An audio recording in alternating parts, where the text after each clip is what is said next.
Hello friends, welcome to new lecture. आज है हमारा नेक्स्ट लेक्चर जिसमें हम आफ्टर 905 जो है जो एक्सट्रीमिस्ट फेस माना जाता है इंडियन नेशनल कांग्रेस का, उसमें क्या बदलाव आते हैं। हमने पिछली वीडियो में मॉडरेट्स के बारे में जाना था और आई होप आपने वो वीडियो देख लिया है कि मॉडरेट्स की जो है विचारधारा कैसे थी। वो सिर्फ सेल्फ गवर्नमेंट के बारे में सोचते थे, वो पूरी इंडिपेंडेंस जो है उसके बारे में बिल्कुल भी नहीं सोचते थे।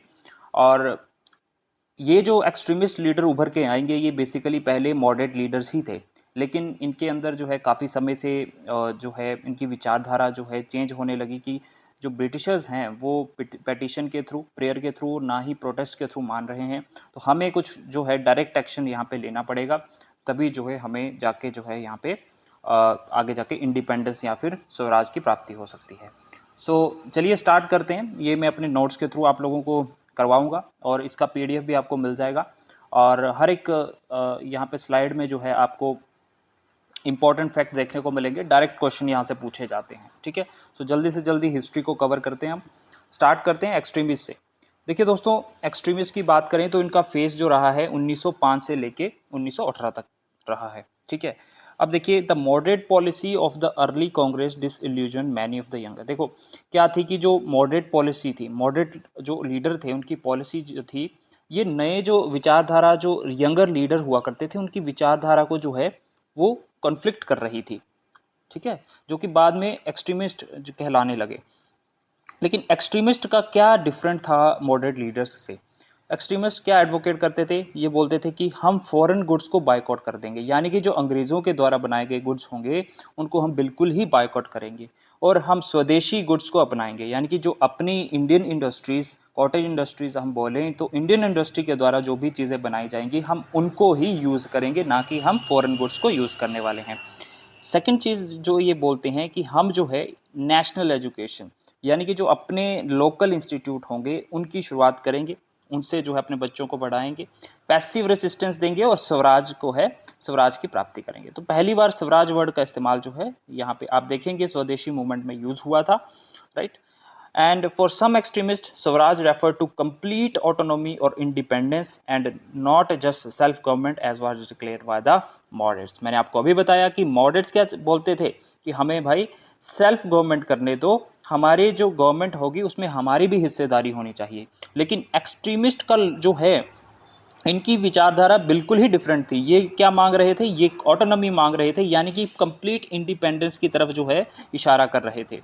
तो आगे देखेंगे, the boycott of British made goods and use of swadeshi और home made products was design to encourage Indian industries. ठीक है तो क्या था, जो ये बायकट कर रहे थे ब्रिटिश गुड्स का और स्वदेशी प्रोडक्ट्स को जो है ये इसको बढ़ावा दे रहे थे। क्यों? क्योंकि ये इंडियन इंडस्ट्रीज को एनकरेज कर रहे थे कि आप जो है चीज़ें बनाइए, हम आपका इस्तेमाल करेंगे। The idea of national scheme of education was encourage. तो जो हमारी लोकल एजुकेशन होगी, नेशनल एजुकेशन होगी, उसको हम बढ़ावा देंगे और जो भी ब्रिटिश कंट्रोल्ड यूनिवर्सिटीज़ या कॉलेज होंगे उनको हम कम्प्लीटली बायकॉट करेंगे। यानी कि हर एक चीज़ जो कि ब्रिटिश से जुड़ी हुई है उसको हम जो है बायकॉट करने वाले हैं। The extremist well understood and highlighted the negative role of British India. अब ये रोल प्ले जो किया ना इन्होंने एक्सट्रीमिस्ट ने, वो डिफरेंट था मॉडरेट से। मॉडरेट्स लोकल लेवल तक नहीं पहुंचे, वो इंडियन लोगों को समझा नहीं पाए कि ब्रिटिशर्स लोग जो है हमें कैसे प्रताड़ित कर रहे हैं। सो ये काम जो है एक्सट्रीमिस्ट लोगों ने बहुत ही अच्छा किया था। They talked of democracy, democracy की बात की, कॉन्स्टिट्यूशनलिज्म की बात की, and progress, and talked of broadening the social base of the national movement. अब देखेंगे सोशल बेस जो है नेशनल मूवमेंट को वो ब्रॉड कैसे होगा, वो फार्मर तक भी पहुंचेगा, वो लेबरर तक भी पहुंचेगा, वो पीजेंट तक भी पहुंचेगा, यानी कि हर एक छोटे तबके जो विलेज लेवल पे रहता है उसके तक भी जो है यहाँ पे जो एक्सट्रीमिस्ट ग्रुप था उनकी आवाज़ पहुंचेगी। They also realized that these objectives could not be realized without pressure tactics and some sort of direct action. ये भी जानते थे कि यहाँ पे अगर हम प्रेशर बिल्ट नहीं करेंगे गवर्नमेंट के ऊपर, या फिर हमारा जो एक्शन होगा वो डायरेक्ट गवर्नमेंट पे ऊपर नहीं होगा, तब तक जो है यहाँ पे कुछ बात नहीं बनने वाली। The policy of extremist yielded good dividends. The partition of Bengal was annulled in 1911, which gave a new self-confidence and self-assurance to the Indian nationalists. अब देखिए, with the help of extremist, यानी कि हम बोल सकते हैं कि ये एक्सट्रीमिस्ट ग्रुप की काफ़ी बड़ी कामयाबी थी कि जो पार्टीशन ऑफ बंगाल जो आपका 1905 के अंदर हुआ था, वो बाद में रद्द हो गया था 1911 में। तो ये फैक्ट आपको याद रखना है, पार्टीशन ऑफ बंगाल 1905 में हुआ था लॉर्ड कर्जन के टाइम पे, और 1911 में जो है ये रद्द कर दिया गया था। ठीक है, याद रखना इस बात को। अब ये एक्सट्रीमिस्ट की वजह से हुआ था। अब देखेंगे cause for the rise of extremist, क्या कारण था कि एक्सट्रीमिस्ट ग्रुप जो है यहाँ से उभर के आता है। So there was a growing conscience among the Indians of exploitative character of the British colonial in India. The writing of early national leaders, देखिए जो नेशनल लीडर्स थे उनकी कुछ राइटिंग्स हैं जो कि आपको पेपर में पूछी जाएंगी। हमने HP SSSB की तैयारी कर रहे हैं, सो हमें तैयारी उस हिसाब से करनी है कि हमें फैक्ट जो हैं ज़्यादा से ज़्यादा पता हों। ठीक है, सो यहाँ पे दोस्तों आप देखेंगे कि जो कुछ किताबें लिखी गई हैं इम्पॉर्टेंट, उसने जो है ब्रिटिश एम्पायर को एक्सपोज कर दिया, पूरे ब्रिटिश रूल को जो है लोगों के सामने ला के रख दिया। अब देखेंगे रनाडे जो थे, MG रनाडे, उन्होंने एक ऐसे लिखा इंडियन इकोनॉमी के ऊपर 1898 में। ठीक है, यहाँ पे बेसिकली 1998 होगा। तो उन्होंने एक ऐसे लिखा दैट इज इंडियन इकोनॉमी। दादा भाई नेहरू जी की था poverty and un British rule in India, बहुत ही इंपॉर्टेंट किताब है, पूछी जाती है ये poverty and un British rule in India किसने लिखी है, डायरेक्ट क्वेश्चन पूछा जाएगा, आपका आंसर होगा दादा भाई नेहरू जी ने ये किताब लिखी है। देन RC दत्त ने लिखी थी इकोनॉमिक हिस्ट्री ऑफ इंडिया। ठीक है, ये हमने पीछे पहले भी देखा था, RC दत्त ने लिखी थी इकोनॉमिक हिस्ट्री ऑफ इंडिया 1901 के अंदर। तो ये सब सारी किताबें जो हैं इनकी बदौलत जो है काफ़ी जागरूकता फैली लोगों के अंदर। एंड देखेंगे सम ऑफ द रिप्रेसिव पॉलिसी जो ब्रिटिश लोगों ने ब्रिटिश गवर्नमेंट ने अप्लाई की थी, वो भी काफ़ी ज़्यादा वजह रही है कि वहाँ से आपको एक्सट्रीमिज़म जो है वो ग्रोथ करता हुआ नज़र आएगा। देखिए चापेकर ब्रदर्स जो थे, ठीक है, उनको जो है विदाउट ट्रायल जो है 1897 में डिपोर्ट कर दिया था। ठीक है, फांसी की सज़ा सुनाई गई थी 1897 में। और आप देखेंगे enactment of law making it an offence to preach nationalism, अगर आप नेशनलिज्म को प्रीच करते हैं, ठीक है, उसको फॉलो करते हैं, तो वो जो है उसके खिलाफ एक लॉ बना दिया गया। यूनिवर्सिटी एक्ट आया 1904 के अंदर, लॉर्ड कर्जन के टाइम पे हम पढ़ चुके हैं। ऑफिशियल सीक्रेट एक्ट आता है 1904 के अंदर कर्जन के टाइम पे। और सबसे बड़ा कारण माना जाता है that was partition of Bengal in 1905, ये तो इसने हद ही कर दी। The immediate cause for the rise of extremism was the reactionary rule of lord Curzon. ठीक है, लॉर्ड कर्जन का टाइम पीरियड था 1899 से लेके 1905। ठीक है, सो ये 6 साल तक जो है इसने राज किया और बहुत ही जो है गलत जो है कदम इसने उठाए। सो कर्जन का जो ये पार्टीशन ऑफ बंगाल था, ये काफ़ी बड़ा रीज़न था। ठीक है, सो अगर आप आगे देखेंगे, कोलकाता कॉरपोरेशन एक्ट पास होता है 1899 में। Official secret act, Indian university act created great resentment in India. The worst and the most hated aspect of Curzon was partition of Bengal in 1905। तो ये बहुत बड़ा कारण था। Curzon partition of Bengal ostensibly for administrative convenience but in reality for curbing the growing nationalism. It is said that partition aided rather the deterrence the forces undermining the British position. देखिए अंग्रेज क्या बोलते थे, हम पार्टीशन क्यों कर रहे हैं बंगाल का, क्योंकि हमें वहाँ पे एडमिनिस्ट्रेटिव कन्वीनियंस चाहिए, हमें वहाँ पे एडमिनिस्ट्रेशन चलाना बहुत ही कठिन हो रहा है क्योंकि ड्यू टू लार्ज पॉपुलेशन। तो पॉपुलेशन काफ़ी ज़्यादा थी, काफ़ी बड़ा एरिया था। सो इट वॉज, ये हकीकत भी थी, लेकिन इनका मेन मोटिव ये था कि हम जो है डिवाइड एंड रूल पॉलिसी यहाँ से स्टार्ट कर दें। देखो क्या था, ईस्टर्न बंगाल वाला जो एरिया था वहाँ पे मुस्लिम बाहुल के लोग हुआ करते थे, यानी कि मुस्लिम मेजोरिटी के लोग थे। और जो वेस्ट वाला बंगाल वाला एरिया था, वेस्टर्न वाला रीजन था, तभी ऐसा नाम कुछ नहीं पड़ा हुआ था, वहाँ पे सिर्फ बंगाल था। तो हम ऐसे रीजनली डिवाइड कर रहे हैं कि जो वेस्ट वाला पोर्शन था बंगाल का, वहाँ पे हिंदू मेजोरिटी के लोग रहते थे, और ईस्टर्न वाली साइड पे जो आपके मुस्लिम मेजोरिटी वाले लोग रहते थे। तो ये इनका ये एक मेन मुद्दा था कि हम इनको जो है यहाँ पे डिवाइड कर दें। So this was the main reason. अब आप देखेंगे दोस्तों, क्वेश्चन पूछे जाते हैं एक्सट्रीमिस्ट लीडर पे, तो आपको याद रखने हैं एक्सट्रीमिस्ट लीडर कौन कौन से थे। ठीक है, जो पाल जो है और अरविंदो घोष जो हैं, ये एक्सट्रीमिस्ट लीडर थे। वन बाय वन को डिस्कस करते हैं। देखिए बाल गंगाधर तिलक का टाइम पीरियड 1856 में इनका जन्म हुआ और 1920 तक जो है ये जीवित रहे। इनको दोस्तों लोकमान्य के नाम से जानते हैं। सबसे पहला फैक्ट आपको याद रखना है, हु इज कॉल्ड लोकमान्य। सो बाल गंगाधर तिलक को लोकमान्य कहा जाता है, और इनको फादर ऑफ इंडियन अनरेस्ट कहा जाता है। ये भी इंपॉर्टेंट फैक्ट है। Father of, who is called father of Indian unrest, तो ये आपको याद रखना है, बाल गंगाधर तिलक। ये दो फैक्ट बहुत ही ज़्यादा पूछे जाते हैं, तो आपको याद रखना है। He was regarded as one of the most dangerous pioneer of disaffection. He began his political career as a moderate. तो देखो, हर एक जो मॉडरेट लीडर होगा ना, वो आप देखेंगे कि वो हर एक जो एक्सट्रीमिस्ट लीडर होगा ना, वो आपको मॉडरेट देखने को मिलेगा पहले। तो अपना कैरियर जो है इंडियन नेशनल कांग्रेस में वो एज ए मॉडरेट स्टार्ट करेंगे, लेकिन बाद में जो है इनकी विचारधारा जो है, जब 20वीं सेंचुरी स्टार्ट होने लगा, तो वो जो है ये एक्सट्रीमिस्ट लीडर बन चुके थे। ही यूज्ड रिलीजियस ऑर्थोडॉक्सी, तो रिलीजियस कट्टरपंथी थे इन्होंने। देखिए, ये क्वेश्चन पूछे जाते हैं कि दो फेस्टिवल इन्होंने चलाए थे, एक तो गणपति फेस्टिवल 1893 के अंदर, और दूसरा शिवाजी फेस्टिवल, ठीक है, 1896 के अंदर। ये दोनों फेस्टिवल आपको याद रखने हैं किसने चलाए थे, तो बाल गंगाधर तिलक ने चलाए थे, ठीक है। और इन्होंने ही सबसे पहले स्लोगन दिया था स्वराज्य का, स्वदेशी का एंड बायकॉट का। ये बहुत ही ज़्यादा इंपॉर्टेंट फैक्ट हैं जो मैं आपको बता रहा हूँ, डायरेक्ट क्वेश्चन पूछे जाते हैं कि सबसे पहले जो है किसने स्वराज्य, स्वदेशी और बायकॉट का जो है स्लोगन दिया था। सो ही वॉज बाल गंगाधर तिलक, ठीक है। चलिए, he was a distinguished member of Deccan Education Society, तो he was also a member of Deccan Education Society, हमने पहले पढ़ा। and he was instrumental in founding the New English School which later became the Ferguson College। तो new English school के ये जो है founding member रह चुके हैं, जो कि बाद में फर्गुसन कॉलेज बना। एंड ऑल्सो एडिटेड, देखो ये बहुत इंपॉर्टेंट है, दो इन्होंने न्यूज़पेपर चलाए थे, ठीक है, दो न्यूज़पेपर चलाए थे। कौन सा? एक मराठा और एक Kesari.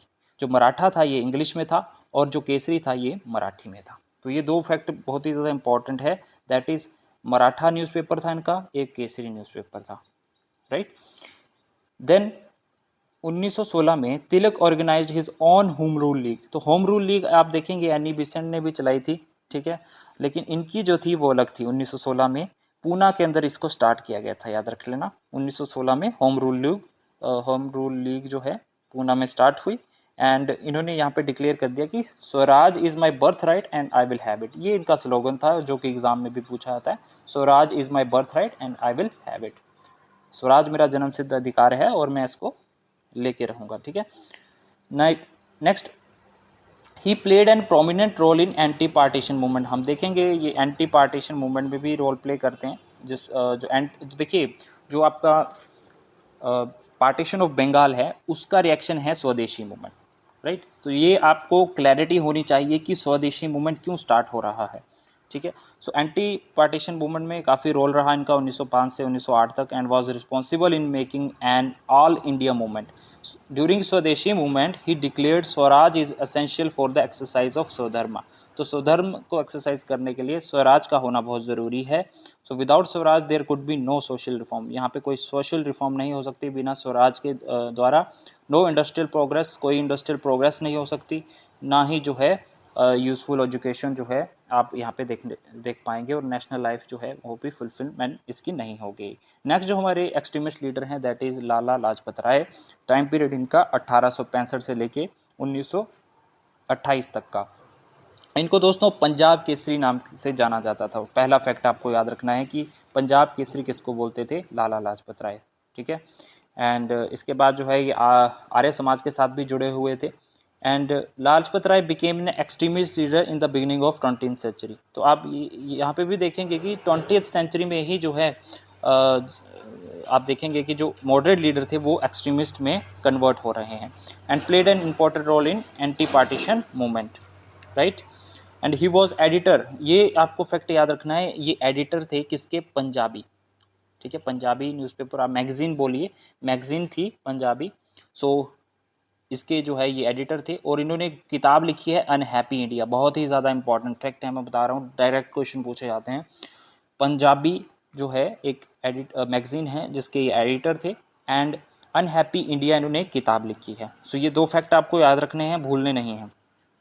He had declared that political rights could not be won by an organization which could not distinguish between begging rights and, ये क्या कांग्रेस को बोलते थे जो मॉडरेट वाली है, इनको जो है ये डिस्टिंग्विश ही नहीं कर पा रहे हैं कि बैगिंग राइट्स क्या होते हैं और क्लेमिंग जो है उनको क्लेम करना कैसा रहता है। तो ये भीख मंगो वाला काम करती थी, ये बेसिकली इनका कहना था। पंजाब में जो है इन्होंने जो है स्वदेशी मूवमेंट को काफ़ी फैलाया था, ठीक है, लाला लाजपत राय ने बेसिकली।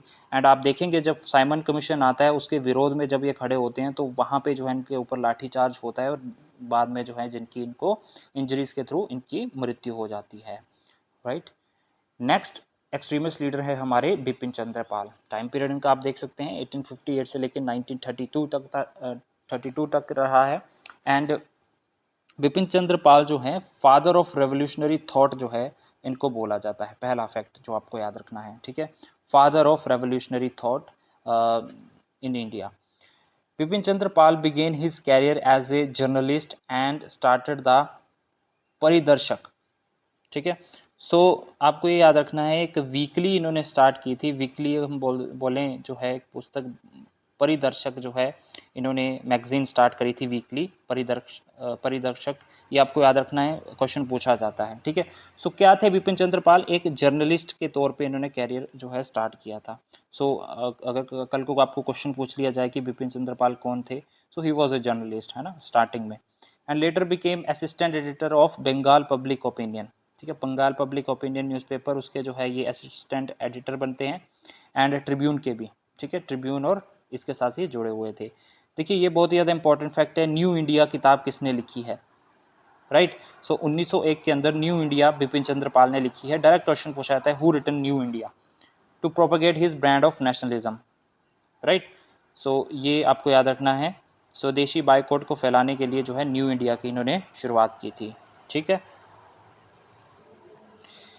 नेक्स्ट चलते हैं, he began his political career as a moderate, तो ये भी मॉडरेट की तरह जो है स्टार्ट करते हैं but later drifted towards extremism. 1902 के अंदर इन्होंने जो है लिखा कि Congress here and the British committee in London are both begging institution, दोनों क्या है, बेगिंग इंस्टीट्यूशन है। ये किसने बोला था, ये बिपिन चंद्र पॉल ने बोला था, ठीक है। नेक्स्ट हमारे जो लीडर हैं एक्सट्रीमिस्ट वो है अरविंदो घोष, काफ़ी इंपॉर्टेंट जो है इनका रोल रहा है 1872 से लेके 1950 तक जो है इनका टाइम पीरियड। इन्होंने एक पब्लिश की थी किताब new lamps for old, very important, new lamps for old जो है इन्होंने एक किताब पब्लिश की, right. And he was A lecturer in Baroda, Baroda के अंदर जो है गुजरात के अंदर ये एक क्या थे, एक लेक्चरर थे, यानी कि टीचर थे ये। आप देखेंगे दोस्तों श्री अरविंदो पब्लिक स्कूल के नाम से काफ़ी ज़्यादा स्कूल आपको इंडिया में देखने को मिलेंगे और काफ़ी अच्छी एजुकेशन आज भी यहाँ पे प्रोवाइड होती है। तो एजुकेशन की फील्ड में जो है इन्होंने काफ़ी ज़्यादा काम किया है अरविंदो घोष ने। So he was a brilliant extremist leader in which he criticize the moderate politics of Congress, तो इन्होंने भी मॉडरेट पॉलिटिक्स को जो है यहाँ पे क्रिटिसाइज किया। He described the Congress leaders please to the government on issues like legislative councils and simultaneous civil services examination in London and India as a playing with bubbles. तो ये आप फालतू की चीज़ें कर रहे हो, सिविल सर्विसेज को कंडक्ट करवाना इंडिया में और लंदन के अंदर, तो ये सब चीज़ें इन्होंने यहाँ पे क्रिटिसाइज की। ही advocated doctrine of passive resistance, ये तगड़ा रेसिस्टेंस रखने में विश्वास रखते थे गवर्नमेंट के खिलाफ। इन ए series of article in 1907 Vande Mataram, देखिए इंपॉर्टेंट फैक्ट है, वंदे मातरम जो है एक न्यूज़पेपर मान लीजिए, मैगजीन मान लीजिए, वहाँ पे जो है इन्होंने मल्टीपल आर्टिकल्स लिखे हैं 1907 के अंदर, तो ये भी आपको याद रखना है, ठीक है। सो Aurobindo played an important role in anti-partition movement and propounded the theory of organized and relentless boycott। ये भी क्या बोलते थे, रिलेंटलेसली हमने जो है ब्रिटिश गुड्स को बॉयकॉट करना है, ब्रिटिश सिस्टम ऑफ एजुकेशन को बॉयकॉट करना है, इनकी जो जुडिशरी है, एग्जीक्यूटिव है, यानी कि हर एक लेवल तक जो है हम इनको बॉयकॉट करेंगे, ये एक्सट्रीमिस्ट लोगों की विचारधारा थी। After his release from jail, jail से रिलीज होते हैं 1910 के अंदर। एंड बाद में ये पौंडीचेरी चले जाते हैं और आध्यात्मिक फिलोसफिकल जो है और स्पिरिचुअल एंड लिटरेरी एक्टिविटीज़ में ये ज़्यादा इन्वॉल्व हो गए थे बाद में, ठीक है। एंड इनकी जो बुक्स हैं वो आपको याद रखनी है, सावित्री, जिसको लॉन्गेस्ट एपिक पोइम जो है इंग्लिश की बोला जाता है, सावित्री और डिवाइन, लाइफ डिवाइन, तो ये तो आपको भूलनी ही नहीं है, ठीक है। सावित्री और लाइफ डिवाइन जो है इनकी एक दो किताबें हैं जो कि आपको नहीं भूलनी है, ये फैक्ट बहुत ही इंपॉर्टेंट है, डायरेक्ट क्वेश्चन पूछे जाएंगे आपको। Aurobindo Ghosh raised patriotism to the pedestal of mother worship and said, I know my country as my mother, I adore her, I worship her। कई बार क्या होता है ना दोस्तों कि ये जो स्टेटमेंट होती है एक पर्टिकुलर लीडर, एक पर्टिकुलर आंदोलनकारी के द्वारा जो बोली जाती है, वो डायरेक्ट क्वेश्चन आपको पूछ लिया जाता है। सो ये भी आपको वर्डिंग पे ध्यान रखना है, ठीक है।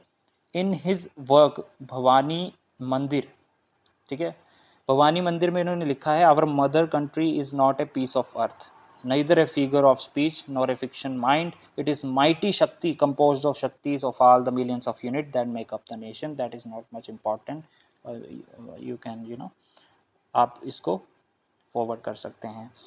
आगे देखेंगे पार्टीशन ऑफ बंगाल जो हुआ 1905 के अंदर, among the lord Curzon's administrative measure the one that elicited the strongest opposition was partition of Bengal, तो सबसे गंदा निर्णय जो था पार्टीशन ऑफ बंगाल था, राइट।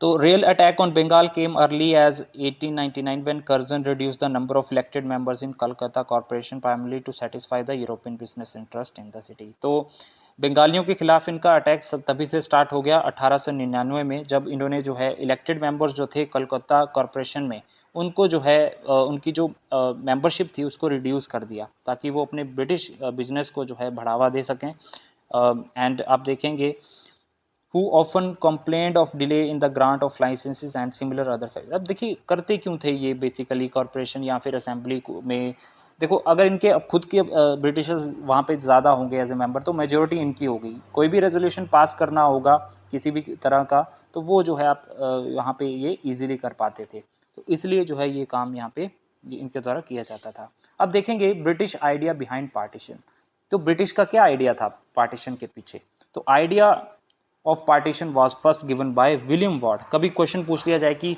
बंगाल की पार्टीशन का आइडिया सबसे पहले किसने दिया था, तो दैट वाज विलियम वार्ड। 1896 में ये आइडिया दिया, at that time he was chief commissioner of Assam, तो उस समय वो चीफ कमिश्नर हुआ करते थे असम में, तो उन्होंने ये आइडिया दिया था, ठीक है। सो ये थोड़ा डीप क्वेश्चन है, माइट बी ये आपको एसपीटी+बी में ना पूछा जाए, लेकिन फिर भी फैक्ट आपको याद रखने हैं। बाद में क्या करते हैं, मीटिंग होती है, meet the growing nationalist challenge in eastern India. तो देखिए जो भी आप देखेंगे नेशनलिस्ट मूवमेंट चल रही है वो बंगाल से चल रही है, ठीक है।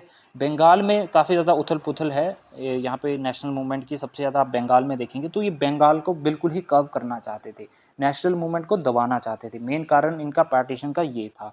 अगर यूनिटी टूट जाएगी वहाँ पे तो इनका आंदोलन भी कमज़ोर पड़ जाएगा, तो ये कारण था इन लोगों का कि हम जो है पार्टीशन को यहाँ पे कर दें, बंद कर दें, वो कर दें, ठीक है। सो आप देखेंगे जो एडवाइज़र थे कर्जन के वो थे सर ए फ्रेयर, जो कि लेफ्टिनेंट गवर्नर ऑफ बंगाल थे उस समय, एच.एस. लिस्ली थे, सेक्रेटरी हुआ करते थे home department government of India के अंदर, and search for an effective answer and eventually found it the division of Bengali speaking people. इन्होंने क्या बोला कि बंगाली स्पीकिंग पीपल को हम अलग कर देंगे वहाँ से, और मुस्लिम मेजोरिटी जो होगी वहाँ पे वो अलग हो जाएगी। एंड अब देखेंगे इस तरह से था, ठीक है।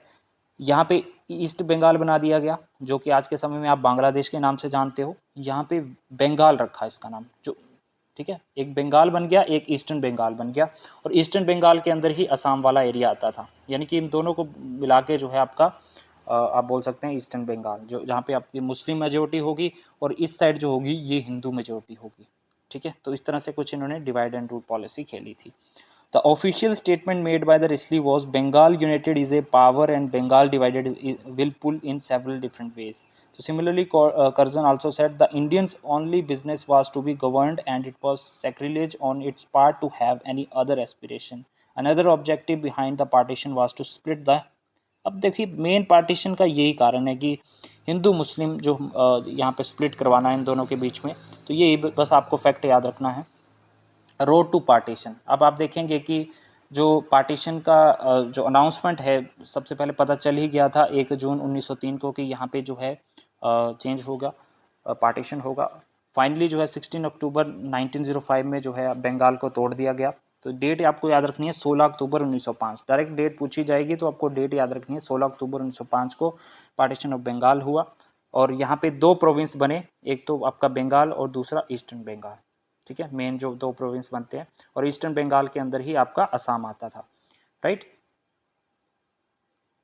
एंड आप बंगाल जो ये वाला बना इसकी कैपिटल आप देखेंगे तो कैलकाटा वहाँ पे आपको देखने को मिलेगी। एंड आगे चलते हैं, अब देखिए स्वदेशी मूवमेंट आएगी, इसका रिएक्शन क्या होगा, जो बंगाल का पार्टीशन होता है उसके रिएक्शन में जो है एक्सट्रीमिस्ट लीडर के थ्रू जो है यहाँ पे आप देखेंगे या फिर हम बोलें पूर्ण रूप से इंडियन नेशनल कांग्रेस क्या लेके आती है, स्वदेशी मूवमेंट। ये 1905 में हुई थी, याद रखना। इनिशियल ऑब्जेक्टिव जो था मूवमेंट का वो था कि पार्टीशन ऑफ बंगाल जो था उसको रद्द करवाया जाए, लेकिन however it was soon superseded by the great objective of attainment of Swaraj. लेकिन बाद में इन्होंने क्या बोला, हमें तो भाई स्वराज चाहिए, इंडिपेंडेंस चाहिए। ठीक है, ये चीज़ आपको याद रखनी है। पहले तो इन्होंने पार्टीशन ऑफ बंगाल को काउंटर करने के लिए स्टार्ट किया, लेकिन बाद में बोलते हैं कि हमें स्वराज चाहिए। And Aurobindo Ghosh came out with the theory of organised and relentless boycott of, ये देखो, ये जो बाइकआउट ऑफ इंग्लिश एजुकेशन है या गुड्स हैं, जुडिशरी है, एग्जीक्यूटिव, ये आइडिया किसका था दोस्तों? सबसे पहले तो अरविंदो घोष का ही आइडिया था। सो ये बातें आपको याद रखनी है कि कभी कोई क्वेश्चन पूछ लिया जाए कि किसका आइडिया था कि ब्रिटिश गुड्स को हम बाइकआउट करेंगे, किस तरह से हम स्वदेशी मूवमेंट को सक्सेसफुल बनाएंगे। सो ये आइडिया जो था ये अरविंदो घोष का था, है ना। And the social boycott of the loyalists and the civil disobedience of the unjust laws, the boycott of British goods was followed by the advocacy of Swadeshi and holding the Swadeshi MELAS. तो इसके लिए इन्होंने स्वदेशी मेला भी लगाए। अब देखो, ये क्वेश्चन आपको पूछा गया था पेपर में HP+B के। मैंने एक पेपर देखा और उसमें ये क्वेश्चन पूछ लिया गया कि स्वदेशी मूवमेंट का साइन क्या था, मतलब उनका एक लोगो, जैसे हम बोले प्रतीक क्या था, तो चरखा था दोस्तों, चरखा था, याद रखना आपको, चरखा। ये क्वेश्चन पूछ लिया गया और ये आपको नोट्स में मिल जाएगा। तो चरखा जो सिग्निफाई कर रहा था सेल्फ सफिशिएंसी को, कि हम सेल्फ रिलायंट बनेंगे, लोकल इंडस्ट्री। चरखा क्या था? खादी, अपना जो कपड़ा है वो खुद बना सकते हैं ये लोग। तो ये जो चीज़ जो है आपको याद रखनी है।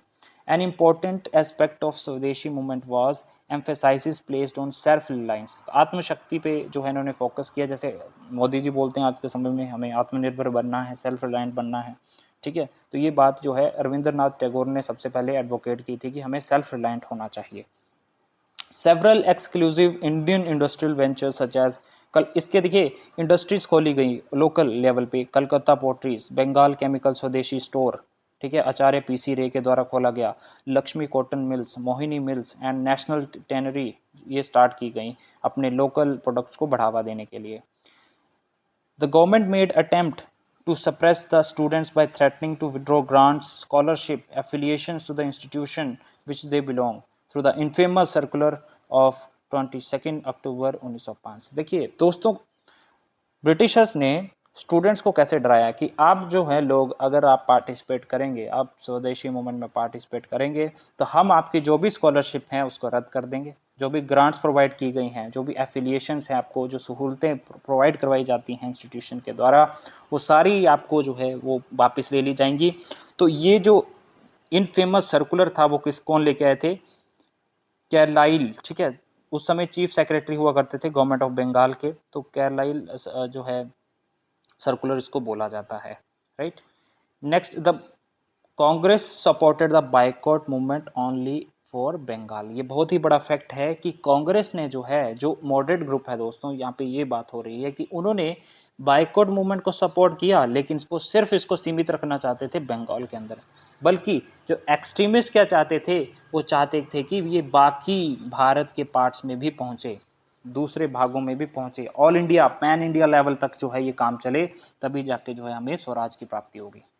ठीक है, लेकिन मॉडरेट्स क्या है, रिफ्यूज कर जाते हैं इस बात के लिए, राइट। और ये आपको याद रखना है कि बनारस सेशन जो इंडियन नेशनल कांग्रेस का हुआ था 1905 में, राइट, ये कहाँ, ये 1905 में हुआ था बनारस के अंदर।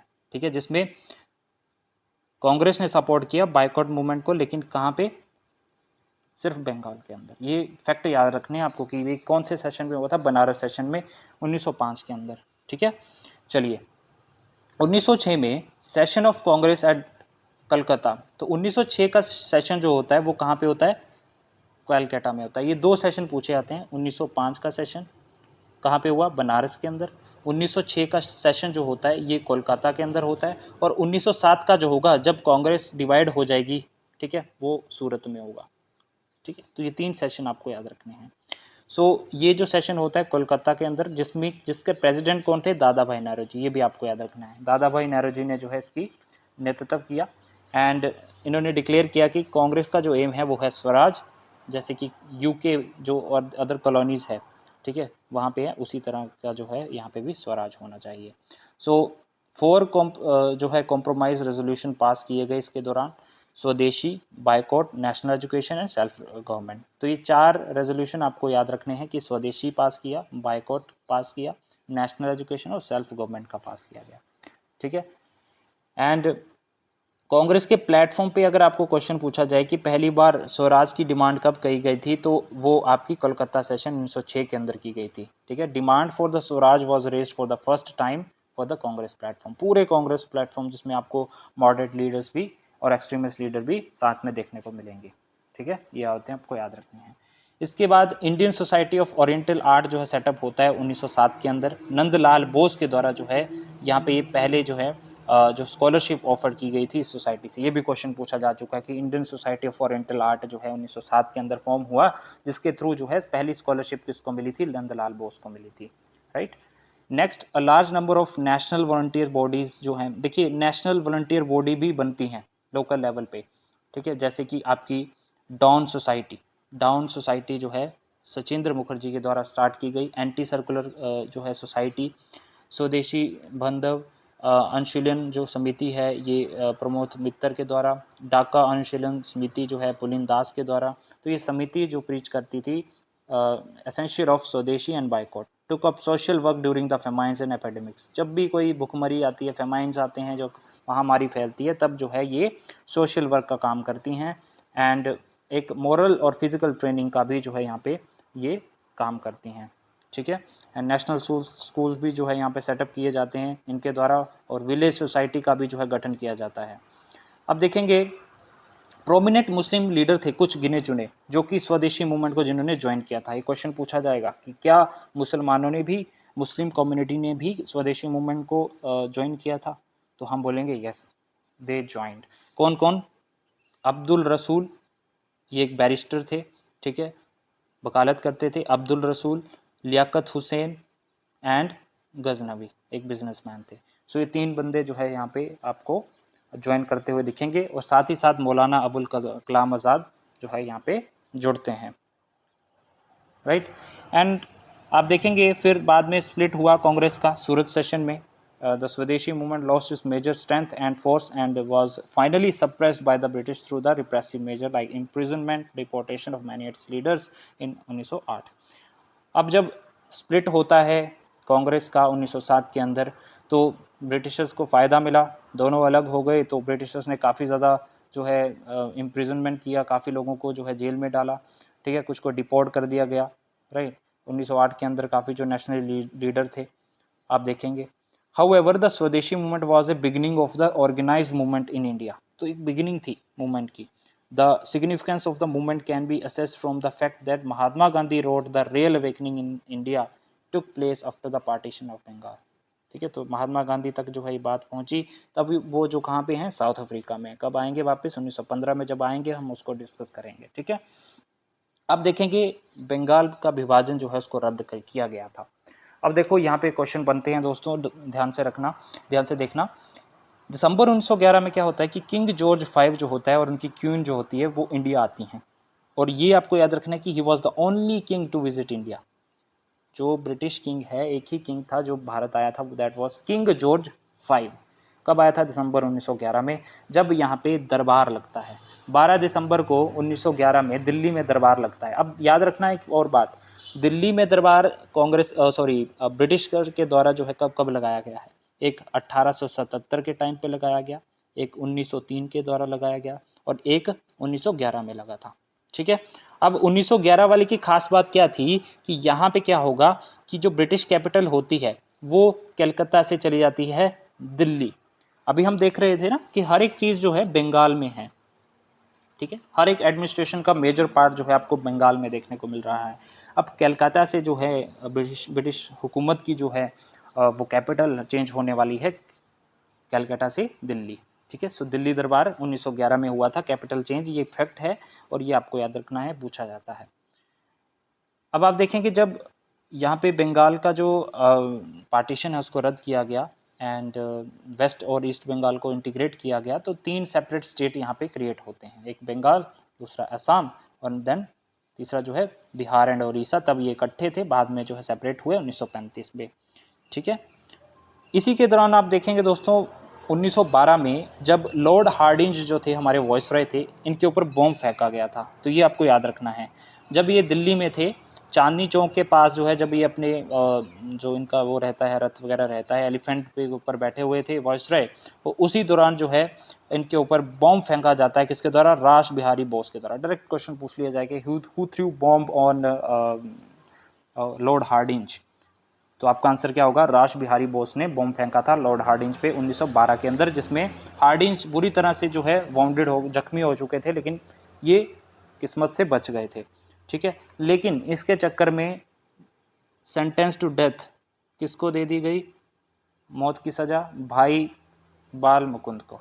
ठीक है, तो ये भी इन्वॉल्व थे, और लेकिन ये बच गए, रास बिहारी बोस बच गए, और भाई बाल मुकुंद को जो है यहाँ पे हार्डिंज बॉम्ब केस के चक्कर में यहाँ पे डेथ पेनल्टी दे दी गई। अब दोस्तों देखते हैं सूरत स्प्लिट 1907 में हुआ था। याद रखना, डेट इंपॉर्टेंट है। डायरेक्ट क्वेश्चन पूछा था कि कब हुआ था सूरत स्प्लिट, तो 1907 के अंदर। अब फिर जो है आपके मॉडरेट अलग हो जाएंगे, एक्सट्रीमिस्ट यहाँ पे अलग हो जाएंगे, दोनों की विचारधारा जो है यहाँ पे बिल्कुल अलग हो जाएगी। The difference between the moderates and the extremist widen during the swadeshi movement, the issue being spread of boycott movement outside Bengal. तो देखो, इनका अलग होने का एक ही इशू था, मैंने आपको पहले ही बताया कि मॉडरेट क्या चाहते थे, वो सिर्फ बंगाल तक जो है इस मूवमेंट को चाहते थे, स्वदेशी मूवमेंट को, लेकिन जो एक्सट्रीमिस्ट लीडर थे वो चाहते थे कि बंगाल से पूरे इंडिया लेवल तक जो है यहाँ पे हम बाकी पार्ट्स में भी जो है इस मूवमेंट को फैलाएं। सो जो extremist wanted to extend the idea of boycott and swadeshi to the region outside Bengal and also to include the government services, law, courts. ये देखिए, साथ में ये चाहते थे कि अब जो भी गवर्नमेंट की सर्विसेज हैं, या चाहे उनके लॉ कोर्ट्स हैं, उनको भी हम जो है बाइकआउट करें, लेजिस्लेटिव काउंसिल हैं उनको भी बाइकआउट करें। ठीक है, यानी कि कोई भी ब्रिटिश फॉर्म है, कोई भी इनकी एसोसिएशन है जो ब्रिटिश से रिलेटेड है, उसको हम बाइकआउट करेंगे। लेकिन जो है मॉडरेट्स इसके फेवर में बिल्कुल भी नहीं थे। सो ये बड़ा कारण था इन दोनों के जो है यहाँ पे विचारधारा का। The growing differences between the moderates and the extremist came to the fore the Surat session of the Congress. इसी के बीच जो है सूरत सेशन हुआ 1907 में, जब when against the wishes of the, देखो एक और भी कारण था। देखो 1907 में जहाँ एक्सट्रीमिस्ट जो तबका था लीडर्स का, वो चाहता था कि हम 1907 का जो सूरत सेशन है उसके प्रेसिडेंट लाला लाजपत राय हों, यानी कि इसका नेतृत्व जो है लाला लाजपत राय करें। लेकिन एज ए मेजोरिटी, तब देखो मेजोरिटी किसकी थी? वो मॉडरेट लीडर की मेजोरिटी हुआ करती थी। जब ये इंडियन नेशनल कांग्रेस दो मतलब विभागों में था ना, एक एक्सट्रीमिस्ट था, एक मॉडरेट था, जब इकट्ठा काम कर रहे थे स्वदेशी मूवमेंट में, तो लेकिन मेजोरिटी फिर भी जो है आप इंडियन नेशनल कांग्रेस में मॉडरेट की लीडर की ज़्यादा देखेंगे। तो इसी के चलते जो है वो लाला लाजपत राय को ना मानते हुए रास बिहारी बोस घोष को जो है यहाँ पे सूरत वाला जो सेशन हुआ उसमें प्रेसिडेंट घोषित कर देते हैं। ये चीज़ नापसंद आई एक्सट्रीमिस्ट लीडर को, साथ ही साथ जो उनका वो आइडिया था वो भी नापसंद था। तो फाइनली जो है यहाँ पे जो मॉडरेट थे वो मेजोरिटी में थे, एंड एक्सट्रीमिस्ट जो है बाद में वो सस्पेंड कर दिए गए इंडियन नेशनल कांग्रेस से। ठीक है, सो इस तरह से सूरत का स्प्लिट आपको देखने को मिला। अब इसके बाद आप देखिए कि शिमला डेपुटेशन होता है, ऑल इंडिया मुस्लिम लीग का जो है रोल आप देखेंगे यहाँ पे कैसे आपको लाइमलाइट में आता है। शिमला डेपुटेशन किसके बीच में हुआ? देखिए 1 अक्टूबर 1906 में मुस्लिम समुदाय के आगा खान जो है शिमला में मिलते हैं लॉर्ड मिंटो के साथ डिस्कस करने के लिए। ये बेसिकली मुस्लिम लीग ने सपोर्ट किया था किसको? जो बंगाल का विभाजन था। ठीक है, so the address presented by the deputation claimed a privileged position for Indian Muslim on the grounds of political importance, military service and the historical memories of their lost political glory. So ये चाहते थे कि जो भी हमारी जो political glory जो हमने लॉस्ट की है उसका भी ख्याल रखा जाए, मिलिट्री सर्विस में जो है हमें पॉलिटिकल इंपॉर्टेंस जो है ये सब कुछ यहाँ पे दी जाए। एंड मिंटो जो है बोलते हैं कि आप जो है आपकी जो कम्युनिटी है उसको हम पूरा सेफ गार्ड करेंगे, आपको कोई चक्कर नहीं है। तो यही तो ब्रिटिश लोग चाहते थे, divide and rule, right. And आप देखेंगे Shimla deputation was followed in eastern Bengal by Muslim meetings in support of the partition of Bengal. तो मुस्लिम लोग तो चाहते थे कि यहाँ पे ठीक है पार्टीशन ऑफ बंगाल होना चाहिए। एंड तब नवाब सलीमुल्लाह जो थे ढाका के फेवर करते हैं, favoured by the Lord Curzon took the leadership of pre partition movement. तो सलीमुल्लाह जो है यहाँ पे इनको लॉर्ड कर्जन को सपोर्ट करते हैं बंगाल से। एंड अब ये भी आपको याद रखना है, देखिए ये ऑल इंडिया मुस्लिम लीग की स्थापना कब हुई थी, कहाँ हुई थी, तो 30 दिसंबर 1906 में ढाका के अंदर जो है ऑल इंडिया मुस्लिम लीग की शुरुआत हुई। याद रख लेना इस बात को, ठीक है। और मैं आपको होमवर्क देता हूँ कि इसकी शुरुआत किसने की थी, हु फाउंडेड दिस मूवमेंट, किसने Indian all India Muslim league की स्थापना की। ये मैंने आपको बता दिया कि 30 दिसंबर 1906 में ढाका के अंदर हुआ था, ठीक है। आज के समय में बांग्लादेश की जो है राजधानी आपको देखने को मिलेगी। तो इनके 3 ऑब्जेक्टिव थे उस समय ऑल इंडिया मुस्लिम लीग के, जब ये फॉर्म हुई। क्या थे? To promote among Muslim loyalty to the British government, तो मुस्लिम जो लोग हैं वो लॉयल रहेंगे गवर्नमेंट ऑफ ब्रिटिश से। And to protect the advance the political rights of the Muslim, obviously वो पॉलिटिकल राइट्स जो भी होंगे मुस्लिम को, उसको जो है प्रोटेक्ट करेंगे। And prevent the rise among the Muslim of any feeling of hostility towards the other communities without prejudice to the other objects of the league, ठीक है।